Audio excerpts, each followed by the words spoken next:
আসসালামু আলাইকুম, স্বাগত জানাচ্ছি আরটিভি দুপুরের সংবাদে। আপনাদের সঙ্গে আছি আমি ফারিয়া শারমিন। ঈদের ছুটি শেষে ঢাকায় ফিরতে শুরু করেছেন কর্মজীবী মানুষ। Kamalapur rail station, bus terminal ও সদরঘাট লঞ্চ টার্মিনালে যাত্রীদের চাপ রয়েছে। স্বস্তির যাত্রা দুর্ভোগে পরিণত হয়েছে অনেকেরই। ট্রেনে শিডিউল বিপর্যয় আর বাসে অতিরিক্ত ভাড়া নেওয়ার অভিযোগ উঠেছে। আরও জানাচ্ছেন বিপুল দেব রায়। ছুটি শেষে ইট পাথরের নগরী রাজধানী ঢাকায় ফিরছেন মানুষ। সড়ক, নৌ ও রেলপথে রয়েছে মানুষের উপচে পড়া ভিড়। সকাল থেকে দেশের বিভিন্ন প্রান্ত থেকে ছুটে আসা ট্রেন রাজধানীর কমলাপুর স্টেশনে এসে পৌঁছায়। তবে স্বস্তির যাত্রা অনিয়ম ও অব্যবস্থাপনার কারণে ভোগান্তিতে পরিণত হয়েছে বলে জানান যাত্রীরা। ছিল ট্রেন শিডিউল বিপর্যয়। টিকিট তো পাই নাই আপনারা, তারপরে ট্রেনের ভিতর অনেক জ্যাম, অনেক এই গরমের ভিতর অনেক লেট। এমন স্টেশনে থামে মনে করেন যে আধা ঘন্টা 1 ঘন্টা এমন করে লেট করে। ট্রেনে প্রচুর ভিড় ছিল। সাধারণত এসিতে এত ভিড় হয় না, কিন্তু এসিতেও এত ভিড় ছিল, মনে হচ্ছে নন এসিতে আসছি। এদিকে এসি বগিতে স্ট্যান্ড টিকিটের যাত্রীর বিষয়টি স্বীকার করে কমলাপুর স্টেশন ম্যানেজার জানান, নিরাপদ ও স্বস্তির যাত্রার জন্য কাজ করছে রেলওয়ে কর্তৃপক্ষ। পথিমধ্যে কিছু স্টেশনে উচ্চ শ্রেণীর কোচেও কিছু স্ট্যান্ডিং যাত্রী উঠে গেছে। তো ট্রেনে যারা দায়িত্বরত ছিল তারা চেষ্টা করেছে এটা প্রতিহত করার জন্য, হয়তোবা শতভাগ এটা সম্ভব হয়নি। ইতিমধ্যে 19টা ট্রেন বিভিন্ন গন্তব্য থেকে ঢাকা প্রবেশ করেছে। অতিরিক্ত ভাড়া নেওয়ার অভিযোগের পাশাপাশি সড়ক পথে ছিল যানজটের ভোগান্তি। তবে নিরাপদে রাজধানীতে পৌঁছাতে পেরে অনেকটাই উচ্ছ্বাসিত যাত্রীরা। আপনার যমুনা টোল প্লাজা ওখানে কিছুটা যানজট ছিল, আর টিকিট প্রাপ্তিতে কোনো সমস্যা হয় না। এইবার যে ঈদ মানুষ স্বস্তিতে যে ঈদ যাত্রা আসলো, ঈদ করলো, এরকম ঈদ আর এখন পর্যন্ত জনগণ করতেও পারে না। দীর্ঘ ছুটির পর রোববার থেকে পুরোদমে খুলছে অফিস আদালত সহ সকল শিল্প প্রতিষ্ঠান।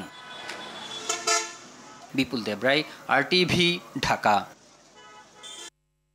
রাজধানীর কমলাপুর রেল স্টেশন থেকে সহকর্মী বিপুল দেব রায় আর গাবতলী থেকে সরাসরি যুক্ত হচ্ছেন সহকর্মী মাহিন আরাফাত। বিপুল, রাজধানী ফেরা মানুষ কি বলছে জানাবেন।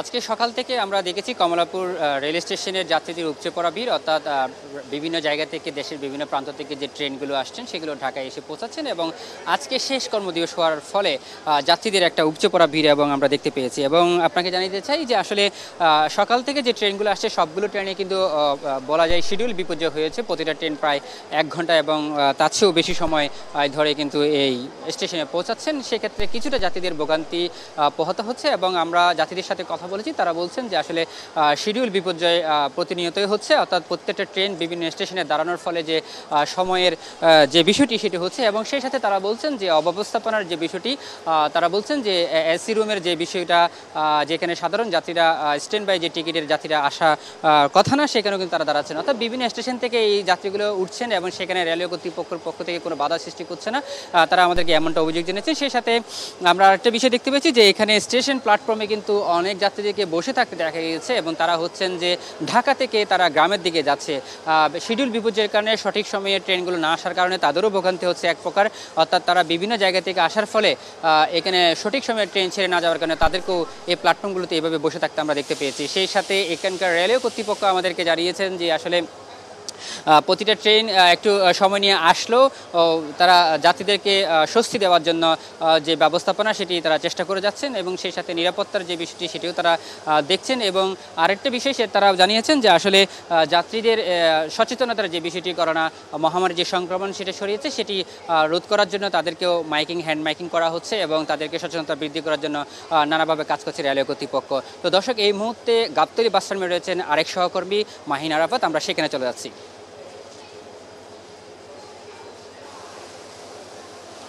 ধন্যবাদ বিপুল আপনাকে। গাবতলীর চিত্রটাও কিন্তু অনেকটা একই রকম। সরকার নির্ধারিত যে সর্বসাধারণের ছুটি ছিল 8 দিন, সেই ছুটির মধ্যেই কিন্তু অনেকেই রাজধানীতে ফিরেছেন। এর বাইরে যারা শিক্ষার্থী এবং সরকারি কর্মজীবী ছিল তারা কিন্তু শেষ মুহূর্তে আসলে রাজধানীতে ফিরছেন এবং আমরা আজকে যেমনটা দেখতে পেয়েছি যে অন্যান্যবার ঈদের ছুটি শেষে যে চাপটি থাকে সেই রকম চাপ নেই, অর্থাৎ সাধারণ দিনের তুলনায় কিছুটা বেশি সংখ্যক যাত্রী নিয়ে বিভিন্ন পরিবহনের গাড়িগুলো আসলে রাজধানীতে ঢুকেছে তাদের সাথে আমরা কথা বলেছি। তারা যেমনটি বলেছেন যে যাওয়ার পথে যে যানজটের সমস্যাটা তারা পড়েছিলেন, আসার পথে কিন্তু তার পুরোটাই ভিন্ন চিত্র। অর্থাৎ সাধারণ সময়ের মধ্যে, সাধারণ যে সময়টুকু লাগে সেই সময়ের মধ্যে তারা রাজধানীতে ফিরতে পেরেছেন। তবে তারা আমাদেরকে যেমনটি বলেছেন যে মহাসড়কের মতো যদি আঞ্চলিক সড়কগুলোকেও প্রশস্ত করা যায় তাহলে যানজটের সমস্যাটা আরও নিরসন হবে এবং যাত্রা আরও সুন্দর এবং কম সময়ের মধ্যে আসলে ঢাকা থেকে বিভিন্ন জেলায় যাওয়া আসা সম্ভব হবে। এর বাইরে পরিবহন সংশ্লিষ্টরা আমাদেরকে যেমনটি জানিয়েছেন যে সরকার যদি পদক্ষেপ নেয় যাতে পরিবহন মালিক এবং শ্রমিক এবং যে সকল পরিবহন সড়কে চলাচল করে তাদের মধ্যে যদি রেষারেষি কমে যায় এবং প্রতিযোগিতা না থাকে তাহলে কিন্তু পরিবহন ব্যবস্থা এবং আসলে পরিবহনের যাত্রাটা আরও সুন্দর এবং সুষ্ঠু হবে। এর বাইরে যদি বাড়তি ভাড়া বা নৈরাজ্যের কথা বলি, যাত্রীরা এই ধরনের কোনো অভিযোগ করেননি। তো সব মিলে রাজধানীর ফেরতের যাত্রা সব মিলে শুভই ছিল। ফারিয়া, এই ছিল আমার কাছে রাজধানীর গাবতলী থেকে সর্বশেষ। মাহিন এবং বিপুল, আপনাদেরকে ধন্যবাদ। এদিকে ঈদ শেষে সড়ক মহাসড়কে চাপ বেড়েছে যানবাহনের। ঢাকা টাঙ্গাইল যমুনা সেতু মহাসড়কের সেতুর টোল প্লাজা থেকে কালিহাতী উপজেলার পল্লী পর্যন্ত থেমে থেমে চলছে যানবাহন। ভোগান্তি পোহাতে হচ্ছে যাত্রীদের। গণপরিবহনের সংকট থাকায় কয়েক গুণ বেশি ভাড়া দিয়ে জীবনের ঝুঁকি নিয়ে খোলা ট্রাক ও পিকআপে করে গন্তব্যে ছুটছে মানুষ। সিরাজগঞ্জের যমুনা সেতু পশ্চিম সংযোগ মহাসড়কে যাত্রী ও যানবাহনের চাপ রয়েছে। টোল আদায়ের ধীরগতি ও যানবাহন বিকল হওয়ায় ভোগান্তিতে পড়তে হয় যাত্রীদের।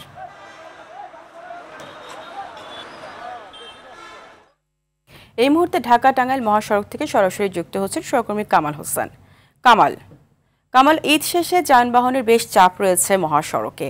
এই যানবাহন চলাচল স্বাভাবিক করতে পুলিশ বা কর্তৃপক্ষের কি ধরনের তৎপরতা দেখছেন জানাবেন।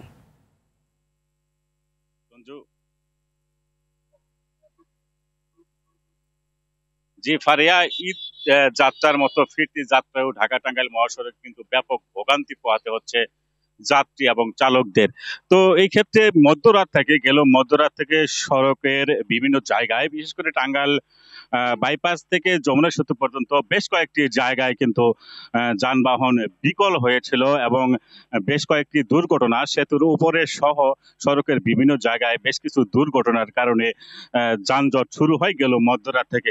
আপনারা দেখতেই পাচ্ছেন এখন পর্যন্ত যমুনা সেতু পূর্ব পাড় থেকে টাঙ্গাইল বাইপাস পর্যন্ত এই যে 15-16 কিলোমিটার জায়গা রয়েছে, কোনো জায়গায় যানজট রয়েছে, কোথাও ধীর গতিতে যানবাহন চলাচল করছে, কোথাও থেমে থেমে কিন্তু যানবাহন চলাচল করছে। আপনারা দেখতে পাচ্ছেন যে এখন এই যে এলেঙ্গা থেকে যমুনা সেতু যে রুটটি রয়েছে সেই রুটটি কিন্তু পুরোটাই এখন যানবাহনগুলো ঠায় দাঁড়িয়ে রয়েছে। আমি চালকদের সাথে কথা বলেছি, তারা যেটি বলছেন যে আসলে এই সড়কে যেখানে আধা ঘন্টা সময় লাগতো পার হতে, সেইখান থেকে কিন্তু তাদের 7-8 ঘন্টা পর্যন্ত সময় লেগে যাচ্ছে। আপনারা দেখতে পাচ্ছেন যে আসলে সেই যানবাহনগুলো ঠায় দাঁড়িয়ে রয়েছে। আমি একটি তথ্য এখানে দিয়ে রাখি যে এই সড়কে গেল 24 ঘন্টায় প্রায় 50,000 যানবাহন পারাপার হয়েছে এবং এই যানবাহন থেকে টোল আদায় হয়েছে 3,43,00,000 টাকা। তার মানে যেখানে যে যাত্রাপথেও যে এরকম যানবাহনের ছিল, ফিরতি পথেও কিন্তু একই চাপ এখানে দেখা যাচ্ছে। আমি এখানে রয়েছি সকালে থেকেই এই মহাসড়কে রয়েছি, যতটুকু দেখেছি যে বিভিন্ন জায়গায় সড়কের টাঙ্গাইল বাইপাস, এলিঙ্গা, যমুনা সেতু পূর্বপাড় বিভিন্ন জায়গায় যাত্রীদের ব্যাপক চাপ রয়েছে। এখানে যাত্রীদের সাথে কথা বলে যতটুকু জানতে পেরেছি তারা অতিরিক্ত ভাড়া, যাত্রাপথেও যে ভাড়া অতিরিক্ত দিতে হয়েছে এবং ফিরতি পথেও সেই অতিরিক্ত ভাড়া কিন্তু দিতে হচ্ছে। তবে পুলিশের প্রশাসনের পক্ষ থেকে যেটি বলা হচ্ছে, তারা মহাসড়কে রয়েছেন, কাজ করছেন, যাত্রী যাতে ফিরতি পথেও কোনো ভোগান্তি না হয় কাজ করে যাচ্ছেন। পারিয়া। কামাল, আপনাকে ধন্যবাদ। দিনাজপুর ও মুন্সিগঞ্জের সড়ক দুর্ঘটনায় 7 জন নিহত হয়েছে। ভোরে দিনাজপুর গোবিন্দগঞ্জ মহাসড়কের ঘোড়াঘাট উপজেলার নূরজাহানপুর এলাকায় যাত্রীবাহী বাস ও ট্রাকের সংঘর্ষ হয়। এতে ঘটনাস্থলে 5 জন নিহত হন। এই সময় আহত হন আরও 15 জন। পুলিশ জানায় ঘটনাস্থলে আম বোঝাই কয়েকটি ট্রাক দাঁড়িয়েছিল। পঞ্চগড় থেকে আসা একটি বাস নিয়ন্ত্রণ হারিয়ে পেছন থেকে ট্রাকটিকে ধাক্কা দেয়। এতে 5 জন নিহত হয়। এদিকে পদ্মা সেতুর মুন্সিগঞ্জ প্রান্তে ঢাকাগামী লেনে একটি বাস সামনে থাকা ট্রাকের পেছনে ধাক্কা দেয়। এতে বাসটির সামনের অংশ দুমড়ে মুচড়ে যায়। এই সময় 2 জন নিহত হন এবং আহত হন আরও 9 জন।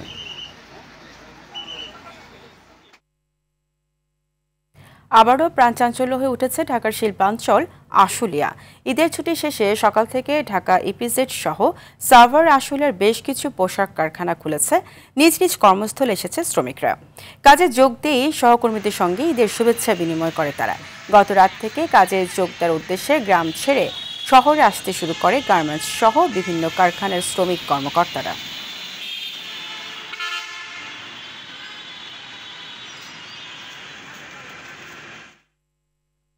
যুক্তরাজ্যে 4 দিনের সফর শেষে দেশে ফিরেছেন প্রধান উপদেষ্টা অধ্যাপক ডক্টর মোহাম্মদ ইউনূস। সকাল 9:45টায় তাকে বহনকারী বিমান বাংলাদেশের ফ্লাইটটি ঢাকার হযরত শাহজালাল আন্তর্জাতিক বিমানবন্দরে অবতরণ করে। এর আগে স্থানীয় সময় শুক্রবার সন্ধ্যা 7:15 প্রধান উপদেষ্টাকে বহনকারী বিমান বাংলাদেশের ফ্লাইটটি লন্ডন থেকে ঢাকার উদ্দেশ্যে ছেড়ে আসে। মঙ্গলবার এমিরেটস এয়ারলাইন্সের একটি ফ্লাইটে লন্ডন যান প্রধান উপদেষ্টা। প্রধান উপদেষ্টার এবারের সফরে বিএনপি ভারপ্রাপ্ত চেয়ারম্যান তারেক রহমানের সঙ্গে বৈঠকটি ছিল সবচেয়ে গুরুত্বপূর্ণ।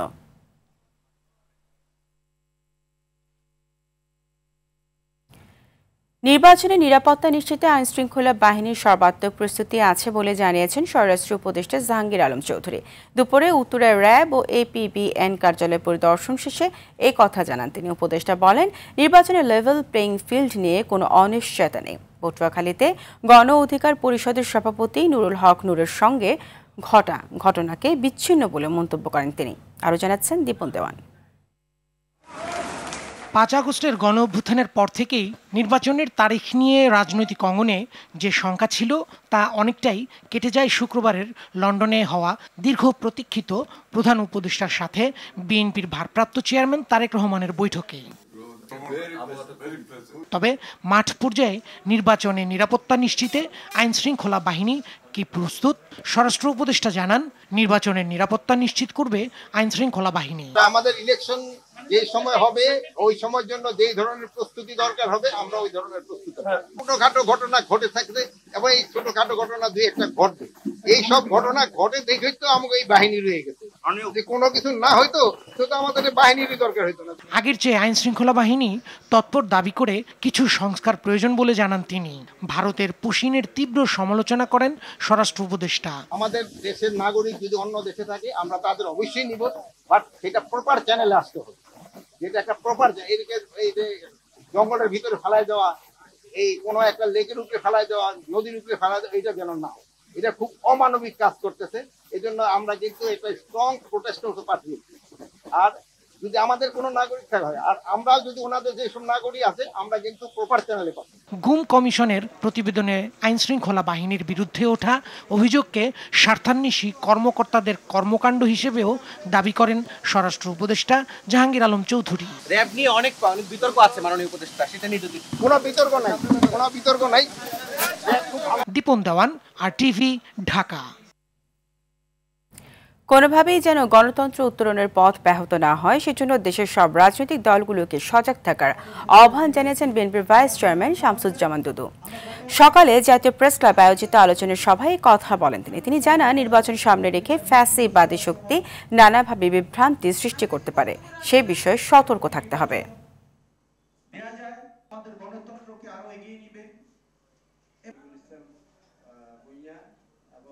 আগামী দিন নির্বাচন হতে হবে, মানুষের ভোটাধিকার ফিরিয়ে দিতে হবে, স্বচ্ছ এবং স্বাভাবিক নির্বাচন হতে হবে। এ ব্যাপারে কিন্তু কোনো দ্বিমত নেই। সেই জন্যে আমাদের একটু সতর্ক থাকতে হবে, একটু ধৈর্য থাকতে হবে। অল্পতেই উত্তেজিত হয়ে নিজেদের ভিতর বিভাদ সৃষ্টি করে আমরা গণতন্ত্রকে বিঘ্নিত করছি কিনা সে ব্যাপারে একটু চিন্তা করতে হবে। লন্ডনে প্রধান উপদেষ্টা নির্বাচনী তারিখ ঘোষণার মাধ্যমে রাজনৈতিক দলগুলোর মধ্যে উত্তেজনার অবসান ঘটছে বলে মন্তব্য করেছেন বিপ্লবী ওয়ার্কার্স পার্টির সাধারণ সম্পাদক সাইফুল হক। শহীদ মিনারে পার্টির 21তম প্রতিষ্ঠা বার্ষিকী উপলক্ষে আয়োজিত সমাবেশে তিনি কথা বলেন। সুষ্ঠু ও নিরপেক্ষ নির্বাচনের মাধ্যমে গণতান্ত্রিক অভিযাত্রার পথে হাঁটবে বাংলাদেশ।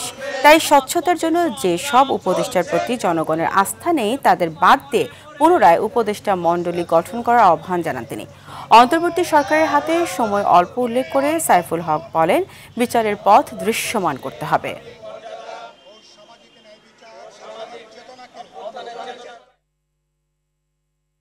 রাজশাহী শহরকে আধুনিক আলোকসজ্জায় সজ্জিত করে সাবেক মেয়র খায়রুজ্জামান লিটন ব্যাপক প্রশংসা কুড়ালেও আলোর নিচে অন্ধকার রয়ে গেছে। ঠিকাদারের কমিশন ঢুকেছে লিটনের পকেটে। 50 কোটি টাকা অতিরিক্ত ব্যয়ে ব্রিজ নির্মাণের অভিযোগ রয়েছে। লিটনের মেয়ে আনিকা জামান বিশেষ বাহিনী নিয়ে টেন্ডার ও চাঁদাবাজি নিয়ন্ত্রণ করত। 10 কোটি টাকার অবৈধ সম্পদ ও 50 কোটি টাকা ব্যাংকে লেনদেনের অভিযোগে লিটন ও তার মেয়ের নামে 3টি মামলা করেছে দুদক। আতিকুর রহমানের রিপোর্টে থাকছে বিস্তারিত। এছাড়া সহযোগিতা করেছেন রাজশাহী প্রতিনিধি। পরিচ্ছন্ন শহর হিসেবে রাজশাহী নগরীর সুনাম কয়েক যুগ ধরে। সবশেষ আধুনিক আলোকসজ্জা মন কাড়ে নগরবাসীর। এই সুনাম ছড়ায় দেশে বিদেশে। তবে এই উন্নয়ন কর্মকাণ্ডের ব্যয় ও স্বচ্ছতা নিয়ে প্রশ্ন উঠেছে। শহরে 16টি পয়েন্টে ফ্লাডলাইট স্থাপন এবং উপকরণের দাম আন্তর্জাতিক বাজারে 2.25 কোটি টাকা হলেও রাশিকের বিদ্যুৎ বিভাগ ঠিকাদারকে 9,07,77,000 টাকা বিল পরিশোধ করে। অভিযোগ রয়েছে এই বাড়তি টাকা গেছে সাবেক মেয়র খায়রুজ্জামান লিটনের পকেটে। নগরের নাগরিকদের সম্পৃক্ততা খুব বেশি জরুরি ছিল, কিন্তু সেটি না করে আপনি আপনার পছন্দ মতো লোককে সেই সমস্ত জায়গায় যুক্ত করার মধ্য দিয়ে একদিকে যেমন ওই পছন্দের মানুষজনকে বিভিন্ন ধরনের সুবিধা পাইয়ে দিয়েছেন, অন্যদিকে নিজেও কিন্তু এই সুযোগগুলো তৈরি করে নিয়েছেন। রাজশাহীতে ব্যাপক দুর্নীতি রয়েছে। এই যে বুট ফ্লাইওভার ব্রিজগুলো করেছে, যার জন্য আমরা জনগণ ভোগান্তিতে ভুগছি। 50 কোটি টাকা ব্যয়ে অপ্রয়োজনীয় ব্রিজ নির্মাণের অভিযোগও রয়েছে। শহরের সৌন্দর্য বর্ধনের সব কাজ লিটনের পছন্দের ঠিকাদাররাই পেত। একটা পোলের ব্যাপারে করা হয়েছে 37 লক্ষ 37 লক্ষ বা 38 লক্ষ টাকার মতো করা হয়েছে, কিন্তু অ্যাকচুয়াল ভ্যালু কিন্তু অত না। 4.5 লাখ থেকে 5 লাখ টাকার মধ্যে একটা পোল করা সম্ভব। 43 কোটি টাকা বকেয়া বিল বাকি রেখে তিনি ভারতে পালিয়ে গিয়েছে জুলাই আগস্ট গণঅভ্যুত্থানে। লিটনের মেয়ে আনিকা জামান অন্যার ছিল নিজস্ব নিরাপত্তা বাহিনী আর ছাত্রলীগের ক্যাডার বাহিনী নিয়ে চলাফেরা করত সবসময়। নিয়োগ ও টেন্ডার বাণিজ্য থেকে রাজশাহীর রাজনীতি নিয়ন্ত্রণ করত অন্না। তার বাহিনী আপুলিগ নামেও পরিচিত ছিল। দুদকের অনুসন্ধানে উঠে এসেছে মেয়র থাকা অবস্থায় ক্ষমতার অপব্যবহার করে অবৈধভাবে 10 কোটি 35 লাখ টাকা অর্জন করেছেন লিটন। 12টি ব্যাংক হিসেবে 52 কোটি 23 লাখ টাকা লেনদেন করেছেন। তার মেয়েও অবৈধভাবে বিপুল সম্পদের মালিক হয়েছেন। বিদেশে প্রায় 100 কোটি টাকা পাচারের অভিযোগ রয়েছে তাদের বিরুদ্ধে। লিটনের স্ত্রী ও কন্যাদের নামে 3টি মামলা করেছে দুদক। 5 আগস্টের পর খায়রুজ্জামান লিটন সপরিবারে পালিয়েছেন দেশ ছেড়ে। আতিকা রহমান, RTV। আইন উপদেষ্টা ডক্টর আসিফ নজরুল জানিয়েছেন, কম খরচে দ্রুত মামলা নিষ্পত্তি ও ন্যায় বিচার নিশ্চিত করার উদ্যোগ নিয়েছে সরকার। দুপুরে রাজধানীর বেইলি রোডে জাতীয় আইনগত সহায়তা প্রদান সংস্থার কার্যালয়ে আলোচনা সভায় তিনি আরও বলেন, প্রতি বছর দেশের বিভিন্ন আদালতে 5 লাখেরও বেশি মামলা হয়। এর মধ্যে 34,000 মামলা নিষ্পত্তি করা সম্ভব হয়। তবে সরকারি আইনগত সহায়তা প্রতিষ্ঠানকে দক্ষ করা গেলে বছরে 1 থেকে 2 লাখ মামলা নিষ্পত্তি করা সম্ভব হবে। এদিকে যেসব জেলা আদালতের ভবন ও প্রযুক্তিগত সংকট রয়েছে তা দ্রুত সমাধান করার উদ্যোগও নেওয়া হচ্ছে বলেও জানান আইন উপদেষ্টা।